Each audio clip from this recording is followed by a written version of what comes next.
গ্রীষ্মের সকাল সকাল ঘুম থেকে উঠে চলে আসলাম গোপুসোনার কাছে। আজকে গোপুসোনার জায়গাটা পুরো ভালোভাবে ক্লিন করে পরিষ্কার করে নিয়েছি, আর তার সাথে গোপাসোনাদের স্নান করিয়ে সুন্দর করে শৃঙ্গারও করিয়ে নেবো, কারণ আজকে আমার গোপাসোনাদের বাড়িতে আমি লাস্ট সেবা দিচ্ছি। এরপরে আমি গত 3 দিন ধরে আর বাড়ি থাকবো না, কারণ আমি যাচ্ছি একটু বেড়াতে, আর সেখানে আমি গোপাসোনাদেরকে নিয়ে যাব না, কারণ আমি সেই রকম কোনো ব্যবস্থা তাদের জন্য করতে পারবো না। তাই আমার বাড়ির গোপাল থাকবে আমার বাড়িতেই। আর আমি কোথায় ঘুরতে যাচ্ছি সেটা তো অবশ্যই ভিডিও শেষে তোমাদেরকে জানিয়ে দেব। তাই জন্য আজকে গোপুসোনাকে সুন্দরভাবে স্নান করিয়ে গা মুছিয়ে একটা গ্রীষ্মের হালকা পোশাক পরিয়ে সুন্দর করে ভোগ লাগিয়ে নেব।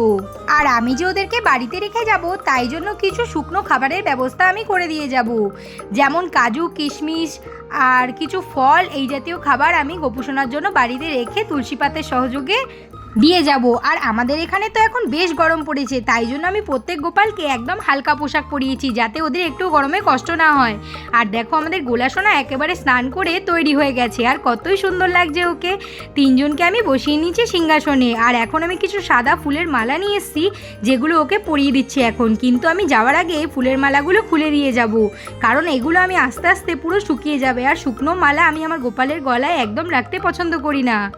এমনিতে আমি প্রতি বৃহস্পতিবারে ঠাকুরের জন্য ফুল নিয়ে আসি, কিন্তু আমি যেহেতু বৃহস্পতিবার বাড়ি থাকবো না, তাই আজকে বুধবার বলে আজকে ফুল নিয়ে এসে সুন্দর করে পুজোটা করে ফেললাম, যাতে আমার এই সপ্তাহের পুজোটা হয়ে যায়।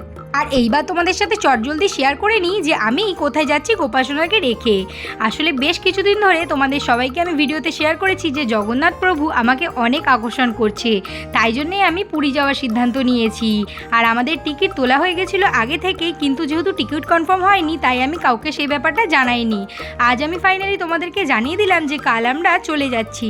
কিন্তু গোপাসোনাকে আমার নিয়ে যাওয়াটা ঠিক মনে হয়নি, কারণ বাইরে যাব, হোটেলে থাকবো, সেইখানে সেরকম কোনো ব্যবস্থা থাকবে না বলেই মনে হয়। ব্যাস, আজকে ভিডিওটি এতটুকুই ছিল। হরে কৃষ্ণা, রাধে রাধে। ভিডিওটি ভালো লাগলে লাইক করবেন।